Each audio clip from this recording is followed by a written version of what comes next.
Obrigado, pastor. Boa noite, amigos. Boa noite, irmãos. É bom estar com vocês, conhecendo aqui um pouco da realidade de Recife, e estou retornando amanhã para o Rio de Janeiro, quer dizer, na madrugada de segunda, né, na verdade, mas com desejo de, quem sabe, voltar a retornar aqui para conhecer um pouco mais, gostando da boa terra aqui de Recife, viu? Obrigado pela hospitalidade dos irmãos, da igreja. É muito bom estar próximo do pastor Marcos, da irmã Soraya, nesse momento aqui, também aproveitando para matar um pouquinho a saudade, estarmos juntos. Foi um presente de Deus nesse ano. Irmãos, abra sua Bíblia em Marcos capítulo 6, verso 45 a 53, Mateus, Marcos, Evangelho de Marcos, capítulo 6, versículo 45 a 53. Eu quero fazer uma reflexão nessa noite com os irmãos. Hoje pela manhã, Deus colocou no meu coração o desejo de estar falando num salmo que eu gosto muito, que é o Salmo 84, o Salmo dos filhos de Coré, dos coraitas. E hoje pela manhã nós pensamos nesse movimento de adoração que Deus muitas vezes provoca em nós, trazendo uma ausência, e essa ausência acaba construindo, um desejo de adorá-lo. E um dos princípios que a gente aprendeu hoje pela manhã foi que quando nos aproximamos de Deus, Ele renova o nosso ânimo. Então, fiquei pensando e tentando fazer aqui pelo menos uma ligação com o que falamos de manhã com hoje à noite. Eu fiquei pensando num texto, e Deus me trouxe o texto aqui de Marcos, no episódio onde Jesus anda sobre as águas, e eu gostaria de falar sobre o renovo de ânimo. Por que falar sobre ânimo? Porque muitas vezes na vida nós cansamos. A gente vai caminhando na vida e nós vamos passando por situações e chega um momento a gente cansa. Algo que cansa muito a gente é o pecado, né? Aliás, o pecado que ele produz é morte. A recompensa do pecado é morte. O salário do pecado é o quê? Morte. Então, imagina você trabalhar um mês, aí está chegando o fim do mês, está perto de você receber a recompensa, que é o salário. Aí o que você recebe? Morte, né? A recompensa, o salário do pecado é morte. E esse negócio cansa também. É uma vida longe de Deus, afastada de Deus, uma vida onde você vai tentando gerar vida, você quer viver, você vai olhando, vai avançando na sua vida. E o que você está ganhando? Morte, morte. Então isso também cansa, isso traz para nós um cansaço. Não é à toa que as palavras de Jesus foram muito próprias, quando ele disse: venham a mim os que estão cansados, sobrecarregados, e aí ele diz algo lindo: e eu vou dar alívio ou descanso para as almas de vocês. Estou falando aqui na versão Tiago Lincoln Almeida, tá bom? Um pouquinho botando aqui o que eu estou falando, né, sobre esse texto. Não estou sendo literal no texto, mas você deve saber. Aliás, Agostinho de Hipona disse certa vez: já li Sócrates, Platão e Aristóteles.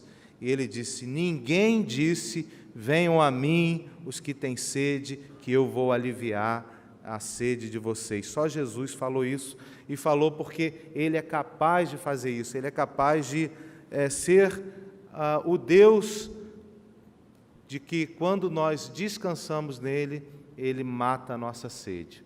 Então vamos ler o texto, Marcos capítulo 6, versículo 45 até o 53.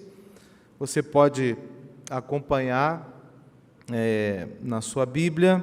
Eu estou usando a NVI aqui. Diz assim: logo em seguida, Jesus insistiu com os discípulos para que entrassem no barco e fossem adiante dele para Betsaida, enquanto ele despedia a multidão. Tendo-a despedido, subiu a um monte para orar. Ao anoitecer, o barco estava no meio do mar e Jesus se achava sozinho em terra. Ele viu os discípulos remando com dificuldade, porque o vento soprava contra eles. Alta madrugada, Jesus dirigiu-se a eles andando sobre o mar, e estava já a ponto de passar por eles. Quando o viram andando sobre o mar, pensaram que fosse um fantasma. Então gritaram, pois todos o tinham visto e ficaram aterrorizados. Mas Jesus imediatamente lhes disse: coragem, sou eu, não tenham medo. Então subiu no barco para junto deles, e o vento se acalmou, e eles ficaram atônitos, pois não tinham entendido o milagre dos pães. O coração deles estava endurecido. Depois de atravessarem o mar, chegaram a Genezaré e ali amarraram o barco. Que Deus abençoe a sua palavra lida.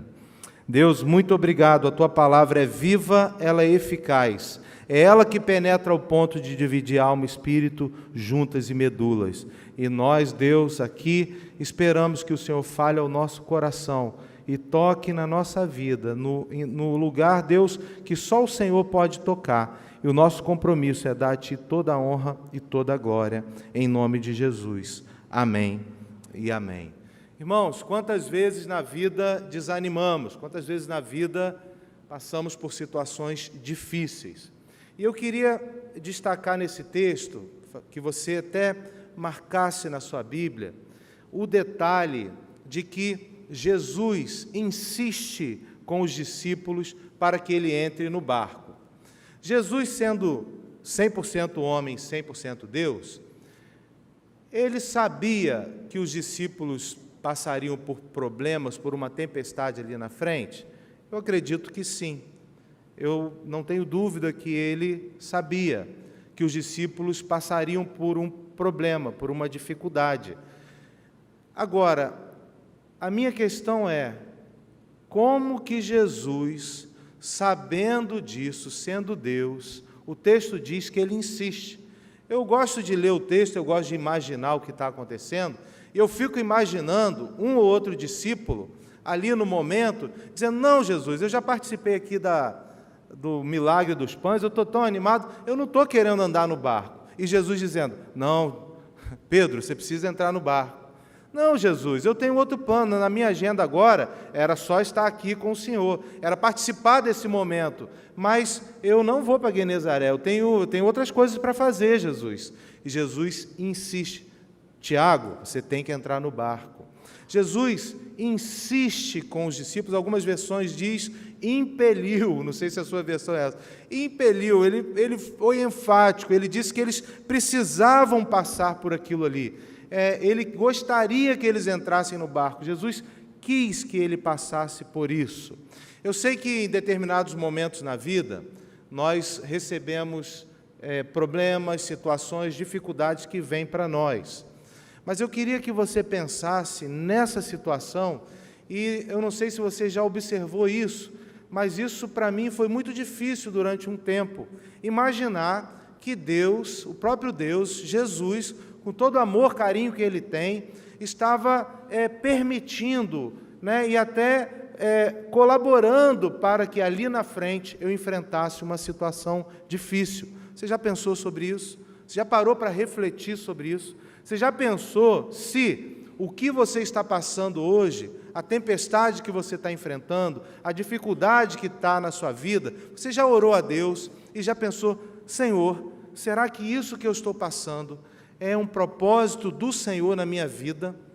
Sabe, nesse diálogo com Deus, e para ter esse diálogo, nós precisamos ter o coração assim muito aberto, porque muitas vezes nós vamos vivendo a nossa vida e nós lidamos com Deus como talvez um gênio da lâmpada mágica. A gente faz uma massagenzinha ali na lâmpada, quando a gente está em apuros, e a gente fala, Senhor, eu estou aqui com um problema, eu queria fazer alguns pedidos para o Senhor, e aí quando Deus vai e nos atende, a gente já muda a nossa agenda e no outro dia a gente já está vivendo de qualquer forma. Mas o propósito de Deus para esses discípulos, o objetivo dele não foi de ter com eles um relacionamento raso, superficial. Eles precisavam, irmãos, passar por isso. Eu queria que você olhasse para a sua vida e imaginasse, dentro daquilo que você está vivendo, o que você está vivendo, será que não foi Deus que permitiu, insistiu e colocasse isso na sua vida? Para quê? E aí vem a nossa resposta, a nossa pergunta, tentando achar a resposta. Então, nesse texto eu quero falar com os irmãos 3 princípios que eu vejo aqui, que nos ajudam a renovar o ânimo e talvez nos mostrem o para quê Deus permite que a gente passe por dificuldades, tempestades e problemas na vida.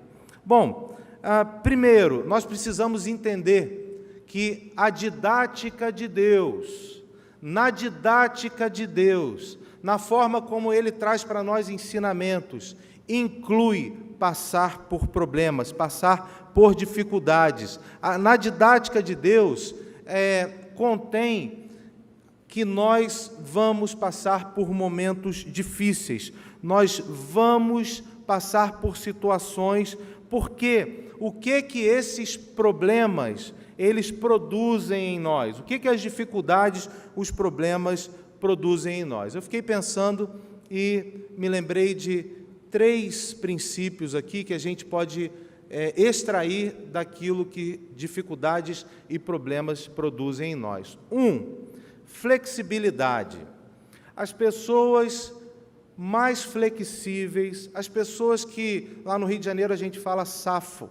Eu não sei se usa esse termo aqui. Safo é um termo para dizer gente que sabe se virar, gente que sabe se reinventar, gente que não fica rígida. Aliás, quem fica muito rígido, quando vem problema, o que acontece com o rígido? Quebra, não é isso? Então, os problemas, eles vão nos dando flexibilidade. Como pastor, 17 anos na Igreja Batista Orla Rio, a gente lida com pessoas têm problemas. Eu achei interessante que teve um rapaz que está até hoje lá na igreja, da qual eu deixei, e eu lembro que no início do ministério, ele passou por uma situação de perder o emprego. E a igreja ajudou até ele se refazer, mas eu vi como ele ficou envergonhado, como ele foi difícil, como ele se trancou no quarto, como ele tinha dificuldade de fazer um currículo, como ele quebrou, sabe? Ele quebrou, ele teve muita dificuldade.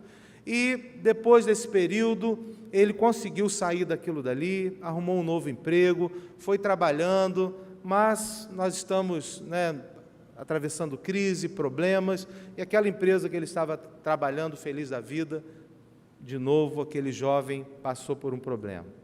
E foi interessante vê-lo nessa segunda experiência de problema, de desemprego, ver como ele estava mais flexível, como ele não estava tão rígido, como ele não estava tão duro, como ele não estava se cobrando tanto, como que aquela dificuldade, aquele problema, Deus trabalhou na vida dele, e ele, ao invés de passar quase que 6 meses imobilizado, quebrado por aquele problema, ele rapidamente absorveu aquele impacto, se reinventou, passou ali uma semana se ajeitando, mas logo, logo ele estava para fora, procurando, trabalhando, sorrindo. Problemas produzem em nós flexibilidade. Outra coisa que problema produz, e é muito importante para a vida cristã, chama-se maturidade. Gente, sucesso traz para nós imaturidade. Não sei se tem esse slogan aqui, foguete não tem ré, vocês ouvem isso aqui? Fala isso aqui, gente? Sim ou não? Tem gente que fala esse negócio, foguete não tem ré. Pior que O dono da Tesla agora fez um foguete que ele não dá ré não, mas ele aterriza assim de ré, viu? Eu vi esses dias no YouTube. Mas um jeito de dizer que você vai viver uma vida igual um foguete que vai só subir na vida. Queridos, essas situações trazem para nós pessoas verdinhas, imaturas, desumanas. Vocês pegam pessoas que têm uma vida meteora, vocês vão ver a futilidade delas. E na vida cristã, e para se relacionar com Deus, e para amar como Deus quer que a gente ame, nós precisamos saber que nós precisamos ser maduros, ser adultos, precisamos sair da meninice. E para sair da meninice, olha, se tem uma coisa que vai fazer você sair da meninice, são problemas, são dificuldades. Aliás, como você enfrenta esses problemas? O apóstolo Paulo escreveu no texto do amor, 1 Coríntios 13, você vai lendo aquela poesia linda, fala o que o amor é, o que o amor não é, e ali o amor é o amor de Deus, é um amor maduro, é um amor que ama, sem nenhum interesse de receber. Aí ele vai falando, aí de repente, parece que o apóstolo Paulo, o que aconteceu com ele? Estava indo tão bonito, o amor é paciente, é bondoso, o amor não é invejoso, o amor tudo sofre, tudo crê, tudo suporta. Gente, que coisa linda, eu quero esse amor. Aí, de repente, ele fala assim, antes era menino, pensava como menino, sentia como menino, agia como menino. Agora que sou homem, que sou adulto, agora eu já posso amar com esse amor de Deus. Agora, porque esse amor não é para criança. Esse amor, para amar dessa forma, amar sem querer receber, para viver a vida cristã entendendo até esse amor que eu recebi do próprio Deus, eu não posso ser menino. Eu preciso crescer, eu preciso sair da minha imaturidade. E gente que não passa por problemas, ou como ela enfrenta os problemas, ou coloca para debaixo do tapete, ou nunca fez essa pergunta para Deus, que eu pedi para que você fizesse, Deus, será que é o Senhor que está impelindo, que me colocou aqui, para mostrar para mim que é algo, para me ensinar algo, para abrir meu coração, para que eu deixasse de ser tão duro, tão rígido, para que eu fosse mais flexível, para que eu pudesse amadurecer e, quem sabe, amar do jeito que o Senhor ama. Irmãos, a vida de José, quando começou a ter aqueles sonhos, que ele conta para os seus irmãos, 17 anos de idade, José estava ali muito verdinho, imaturo. Seus irmãos, óbvio, ficam com raiva. Ô José, você está achando que nós vamos nos curvar para você? Você está achando que você é o centro do universo? Vamos resolver isso já já, porque imaturidade também produz inveja, imaturidade produz ódio, imaturidade produz o jeito de querer resolver sem confiar em Deus. E aí eles dão um jeito em José, e José vai viver longe da sua terra, sem sua língua. José vai passar por uma vida de escravo. Irmãos, José,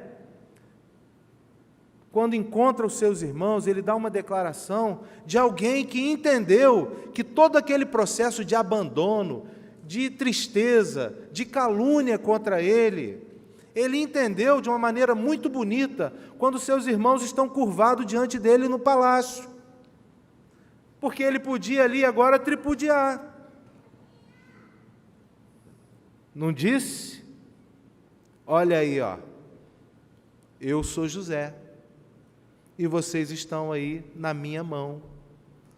Mas alguém que entendeu que não vai ficar cobrando da vida, mas vai olhar para a vida, dizendo o que Deus tem para mim, como é que eu posso colaborar.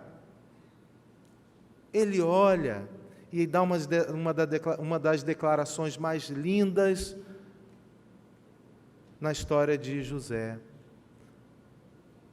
Vocês planejaram mal contra mim, mas Deus transformou em bem, para que hoje fosse preservada a vida de muitos.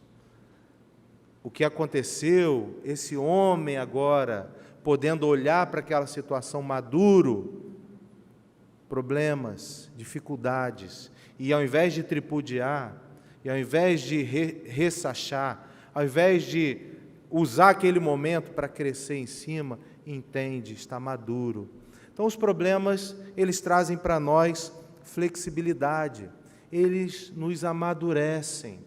Você está passando por problema, irmão? Espero que você saia lá na frente desse problema, mais maduro, para amar com o amor do Senhor. Um terceiro princípio que eu vejo que os problemas causam na gente é que eles nos dão também oportunidades. Oportunidade é alguém que consegue ter uma sensibilidade, uma visão, enxergar algo em meio às dificuldades. E aí, peço licença a vocês para me contar novamente a história que minha mãe me contava, né? Minha mãe é o seguinte, lá em casa, onde eu fui criado, eu dizia o seguinte: a lei é Daniel Lincoln e a graça era Dona Regina. Né? Assim que eu fui criado, eu tinha a lei e eu tinha a graça de Jesus. Então, mamãe, ela para ensinar, foi professora do município, do estado, ela contava histórias. Então, ela dizia assim para mim: meu filho, você precisa aprender a transformar as ameaças em oportunidades. Transformar a ameaça em oportunidade? É, mamãe. É, meu filho. Como assim, mamãe? Meu filho, vou te contar a história do menino que gostava de melado. Vocês sabem o que é melado aqui? Sabem? Aqui sabe o que é melado, né? Você acredita que tem lugar no Rio de Janeiro o pessoal não sabe o que é melado? E a minha mãe, meu pai foi criado em Carapebus, que é uma região de muita cana-de-açúcar, muito melado. Então, que bom que vocês sabem. Bom, o menino saía para ir à escola, ia andando, tinha o armazém do seu Zé na esquina, e quando ele chegava ali, ele olhava, tinha uns barris de melado, com melado ali dentro. Ele andando, olhava para um lado, via que o seu Zé não estava por ali, ele ia dentro do barril, botava o dedinho dele, quando o seu Zé vinha para dar uma lição, para pegá-lo, ele colocava o dedinho na boca e corria para a escola. Fez isso 1, 2, 3, 5 vezes, até que um dia o seu Zé teve uma ideia: hoje esse menino não me escapa. Então ficou de tocaia, já sabia mais ou menos o horário, e lá vem o menino, olha para um lado, olha para o outro, não vê o seu Zé, e ele pensa: hoje eu vou mais um pouquinho de melado. Quando ele coloca o dedo dentro do barril de melado, o seu Zé vem e pega ele. Falou: você gosta de melado, né? E aí, para dar uma lição nele, virou ele de ponta cabeça, falou: hoje você vai comer melado. E foi colocando ele de ponta cabeça dentro do barril do melado, para dar uma lição nele, né? E aí, diz a minha mãe que nessa hora o menino fez a seguinte oração: Papai do céu, me dê uma boca do tamanho dessa oportunidade. Transformando a ameaça em oportunidade. Queridos, os problemas, as dificuldades, elas trazem para nós um senso de reinventar.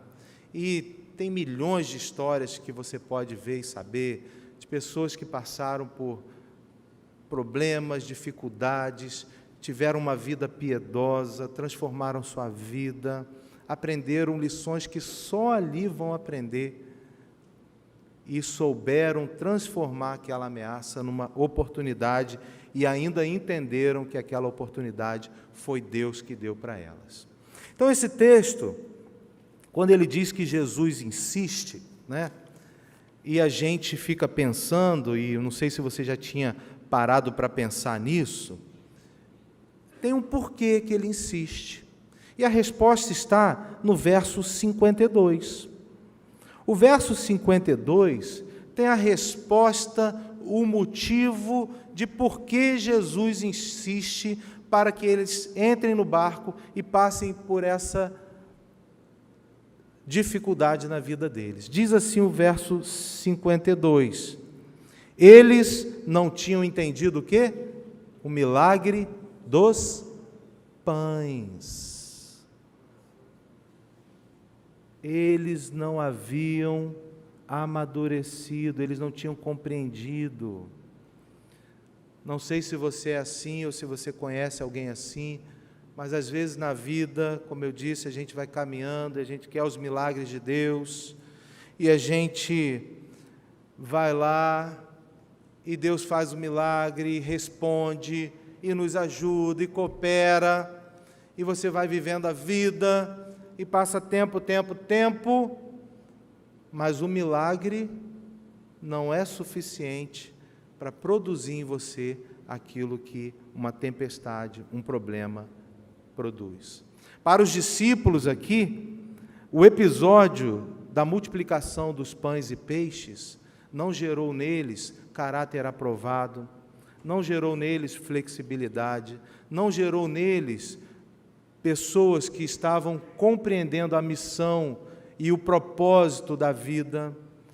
O milagre, ou os milagres, aqueles milagres, o pão e o peixe foi mais um, não foram capazes de provocar neles uma experiência que Jesus queria que eles tivessem. Mas a experiência traumática da tempestade pôde produzir neles isso. E aí, é interessante que o texto também diz que Jesus olhou, estava olhando para eles, via que eles estavam em dificuldades, e Jesus sai para orar, O princípio número 2 aqui chama-se oração. Então, a didática de Deus, ela inclui que a gente vai passar por problemas. Alguns desses problemas, o próprio Deus vai nos conduzir até lá. Isso é muito sério, muito difícil, porque está escrito aqui, eu tenho segurança para falar, mas eu queria que você identificasse isso na sua vida também. E lá estando, se foi Deus que deu, vai ser para que a gente possa aprender algo que só o milagre não faz a gente aprender. Agora, existe aqui também o princípio da oração. E Jesus sai para orar, ele não entra no barco, ele sai para orar. E Jesus orando, a história nos conta, Jesus vê os discípulos em dificuldade. Estou eu lendo o texto e pensando, Jesus vê os discípulos em dificuldade, tudo bem, ele insistiu, está lá, mas por que Jesus demorou tanto para ir lá perto? O que estava acontecendo? Irmãos, às vezes tem barulho tão grande dentro da gente, mas tão grande, que eu imagino que para acalmar a tempestade de fora, muitas vezes precisa acalmar a tempestade de dentro da nossa alma. A nossa alma, às vezes, fica debatendo dentro da gente, e a gente pensa que o problema está só do lado de fora. Mas quando a gente vai passando, e vai orando, e vai tendo relacionamento com Deus, a gente vai aprendendo que, muitas vezes, o barulho de dentro está maior que o barulho de fora, que os problemas fora. É ansiedade, é desejo de controle, é autossuficiência, é pecado, e tudo isso é pecado, que eu falei. Sabe, a gente fica com aquela barulhada dentro da gente. E nós não temos aqui o conteúdo da oração de Jesus. Nós não temos. O que Jesus... A gente sabe que ele saiu para orar. E nós sabemos que Jesus orou por nós. A Bíblia conta que Jesus orou por nós, aqueles que nós vamos crer e não vamos ver. Somos nós, aqui estamos nós. Nós cremos sem ver Jesus encarnado. Mas eu fiquei olhando e pensando, e como os discípulos, certa vez, viram Jesus orando, e eles ficaram tão curiosos, porque Jesus orava diferente, Eles perceberam que Jesus orava com intimidade, e eles fazem uma declaração bonita, que se eu tivesse com Jesus eu ia pedir a mesma coisa. Eles pediram para Jesus ensiná-los a orar, né? E eles foram aprender com Jesus o jeito de orar, que é o jeito e a forma de se orar a Deus, chamando Deus de Pai, de Paizinho querido, de ter uma relação com Deus íntima. E eu fico imaginando Jesus aqui, vendo os discípulos lá em dificuldades e orando. Isso não está na Bíblia, não. Isso aqui é uma coisa que eu vou falar aqui. Tá, pastor? Me dá licença. Não gosto de fazer isso, não. Mas quem sabe, irmãos, Jesus, orando com intimidade ali com Deus, Ele estava orando por eles. Isso sou eu que estou dizendo. Quem sabe Jesus estava ali dizendo: Paizinho querido, amolece o coração dessa turma. Paizinho querido, quem sabe essa experiência difícil que eles estão tendo, eles vão parar de confiar neles e vão entender que o Senhor é Rei do universo. Paizinho querido, quem sabe, agora que eles estão ali desesperados, quem sabe, Paizinho, usa essa experiência para que eles possam ver tanta oportunidade que o Senhor tem dado para eles. Porque o texto diz, Jesus estava orando, Jesus estava vendo, e Jesus vai para lá, né? E Jesus vai caminhando em direção a eles, porque, irmãos, quando é Deus que nos coloca numa situação dessa, a gente precisa ter uma certeza. Deus não vai dar para nós uma provação que seja maior do que aquela que a gente possa suportar. Então, chega um momento, e Deus sabe a hora, o tempo, o momento exato para que a gente caminhe ali, e talvez no momento em que a gente apreende, Ele chega, Ele aparece, né? E é o que acaba acontecendo, sabe? Eles ali naquela dependência de Deus, e aprendendo isso, e sabe aquele momento onde você às vezes faz uma declaração e olha e diz: Senhor, olha, de verdade, Deus, eu não estou aguentando mais, está muito difícil, isso aqui está demais. Eu tenho aprendido que em momentos assim, quando nós declaramos isso, que está difícil, que eu não estou mais aguentando, eu não estou mais suportando, eu acho que é o momento mais bonito da vida cristã. É uma pena que a gente não consegue o tempo todo fazer isso, porque logo, logo vem um senso de responsabilidade, e aquela luta que a gente tem na vida, a gente não sabe até que ponto descansar demais também é irresponsabilidade. Por isso, precisamos do relacionamento com Deus.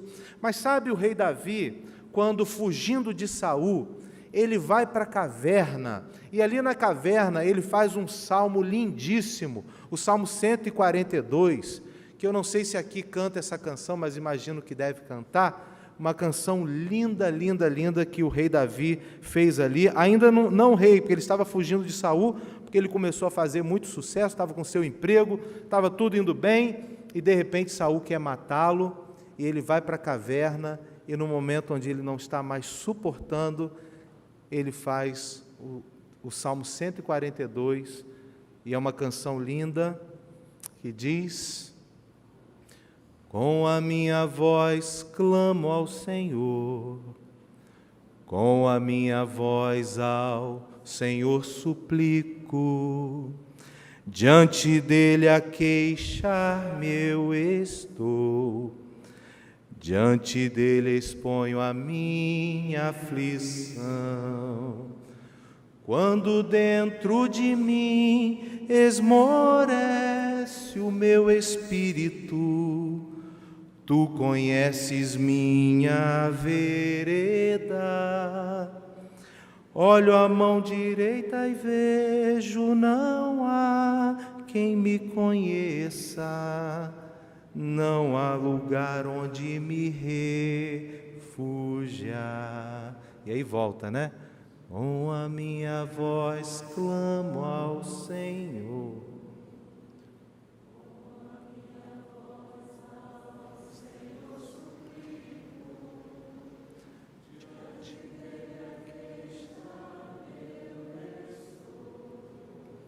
Diante dele exponho a minha aflição.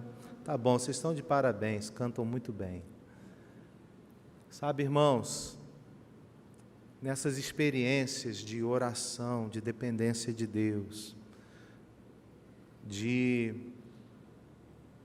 passando por problemas, orar ao Senhor, perguntar para Ele com verdade, com honestidade: Senhor, será que isso que eu estou passando na minha vida é o Senhor? O Senhor quer trazer em mim um renovo, um ânimo, quer transformar algo, moldar o meu caráter. E aí, com muita maturidade, entender o que a Epístola de Tiago diz, que a gente dá graças a Deus quando passa por provações, por problemas, porque elas vão moldando o nosso caráter à semelhança de Jesus. Eu nunca vi ninguém ser moldado o caráter andando numa vida só de sucesso. As pessoas com caráter mais semelhante ao de Cristo são aquelas que souberam tirar as grandes lições das dificuldades e tiveram o seu ânimo renovado. O que acontece na história? Essa história, ela caminha para Jesus entrar no barco, e são aqui os princípios pelos quais a gente entende que são necessários para que a gente não desanime. O texto diz, quando Jesus se aproxima deles, Jesus diz para eles: coragem. Aí ele se apresenta, porque eles estavam achando que era um fantasma: sou eu. E ele diz uma frase que a Bíblia sempre tem para nos dizer: não tenham medo, porque o medo é algo que muitas vezes nos controla e nos atrapalha a confiar em Deus. Então Jesus dá aqui 3 declarações, e são 3 declarações importantes pelas quais a gente precisa entender e aprender. E o que nós aprendemos aqui, que é o nosso princípio número 3? Nós, irmãos, precisamos ter discernimento de Deus para tratar as questões espirituais espiritualmente. Quando nós estamos diante de algo, olha só, que foi Deus que proporcionou para a gente, Deus que impeliu, insistiu, colocou a gente naquela situação. Se nós começarmos a tentar lutar com a força do nosso braço, nós não vamos estar tratando as questões espirituais espiritualmente. Pode mudar o próximo slide, número 3. Trate as questões espirituais espiritualmente. Isso aí. Então, nós precisamos olhar e aprender com essa história de que, muitas vezes, a gente quer quase que estragar o que Deus está fazendo. E Deus não vai, nós não vamos ter o resultado, ou a bênção, ou a resposta, acho que a melhor palavra é essa, que Deus gostaria que a gente desse. Porque Deus espera que a gente tenha esse tipo de discernimento. Volta e meia tem situações na nossa vida que a gente precisa olhar para elas e a gente precisa ter um cuidado. Não é achar que tudo é o diabo, mas também não é achar que o diabo não age. Então a gente precisa ter um discernimento de Deus para olhar e dizer: isso aqui precisa ser tratado espiritualmente. Então o que eu vou fazer? Eu vou me dedicar à oração sobre esse tema. Eu vou ouvir o Senhor. Eu vou ver o que Ele tem sobre isso aqui, porque isso aqui é uma questão que eu preciso tratar desta maneira. Então Jesus, ele entra no barco, ele está mostrando aqui para os discípulos o que eles precisam fazer. O que nós precisamos fazer para não desanimar? Tenham coragem, sou eu, não tenham medo. Sabe, pode faltar muita coisa no mundo, pode faltar, mas a presença de Jesus conosco, ela não vai faltar. Tem algo que eu gosto de fazer. Pensa que aqui na minha mão esquerda estão os meus problemas. E aqui está Jesus. Jesus agora entrou no barco, né? Muitas vezes na nossa vida, nós caminhamos assim, ó. O que tem aqui? O que tem aqui? O que a gente caminha na vida muitas vezes? Olha, eu estou fazendo o quê? Olhando para os problemas. O que eu preciso fazer? O que está aqui? O que está aqui? Então, eu estou olhando para quem? Estou olhando para Jesus. E aqui estão os meus problemas. Qual é a nossa dificuldade? O que o pecado faz na gente? A gente faz isso, ó. Às vezes, no mesmo dia, a gente faz assim, né? Quando Jesus entra no barco, ele ajuda os discípulos a entenderem aquilo que a gente precisa saber e fazer, a buscar a Deus, a olhar para Ele, a olhar para Cristo, a saber que Ele está conosco. E em momentos assim, quando convidamos a Jesus, quando olhamos para a situação e vemos que Jesus entrou no nosso barco em meio à tempestade, a gente precisa saber que duas coisas são produzidas. Uma, irmãos, é a paz. Passamos a ter em nós uma paz inexplicável, uma paz que ela excede o nosso entendimento, uma paz que em meio a situações difíceis, a guerras externas, a problemas externos, eu estou olhando para Jesus, eu sei que Ele está no barco, e eu estou caminhando e sentindo a paz dEle. E uma outra, e essa é principalmente para aqueles que ainda não têm a convicção daqueles batismos hoje aqui, outra situação que é produzida quando Jesus entra no barco é a salvação. A salvação primeiro na história da vida desses discípulos, mas eles, em determinado momento da vida deles, eles morreram, eles não estão aqui até hoje.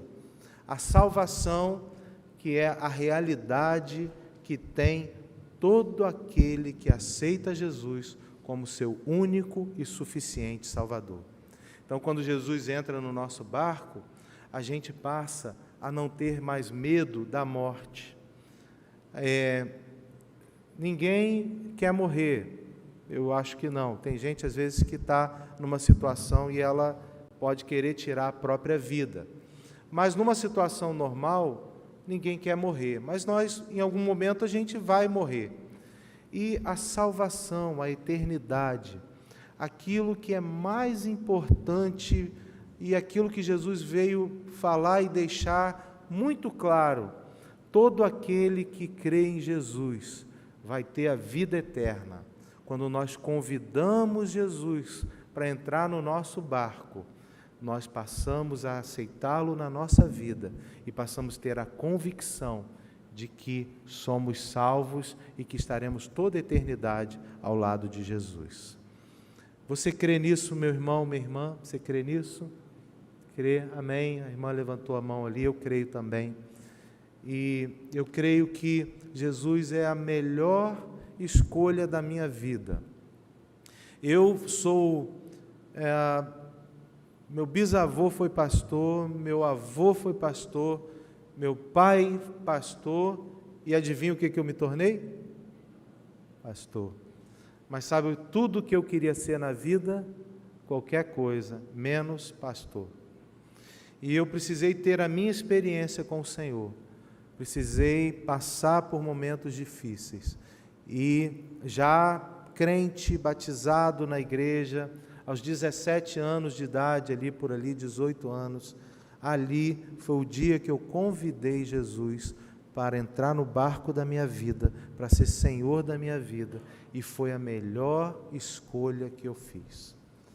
Eu sinto plena alegria, satisfação e, olho para trás hoje com muita alegria, muita gratidão a Deus, aos meus pais que oraram muito por mim, que me confrontaram, que me amaram no momento de caminhada, de jornada ali da adolescência e juventude, e agradeço muito a Deus por ter Jesus no meu coração, por ter plena convicção. Disse para os irmãos hoje de manhã que visitei meu pai na UTI, e meu pai quase morreu. E ele contou para mim que viu o desespero dos médicos. E ele disse, hoje eu me encontro com o Senhor. E ele disse, eu estava tranquilo. Falou para mim, eu estava tranquilo. Se for hoje, aqui estou eu. Essa certeza, essa convicção que Jesus nos dá. Aliás, alguns irmãos perguntaram, papai está no quarto, né, e graças a Deus por isso. Estamos aguardando agora ele continuar o tratamento para ter alta do hospital, né? A gente ora primeiro para salvar, depois sai da UTI. E aí o próximo momento, quarto, que bom, agora vão para casa, né? Se Deus assim permitir. Então, irmãos, eu queria convidar você, fazer um apelo a você aqui, irmão, irmã, jovem, adolescente. Queria que você fechasse os seus olhos e orasse agora. E queria oferecer a você a oportunidade de convidar Jesus para entrar na sua vida. Aí onde você está, que você convidasse, dissesse a Jesus, Jesus, entra na minha vida, entra no barco da minha vida. Jesus, eu quero viver uma vida entendendo mais das questões que o Senhor tem para mim. Jesus, eu quero ser salvo. Jesus, eu entendo e aceito e convido o Senhor para ser Senhor e Salvador da minha vida. Jesus, eu quero dizer sim ao Senhor.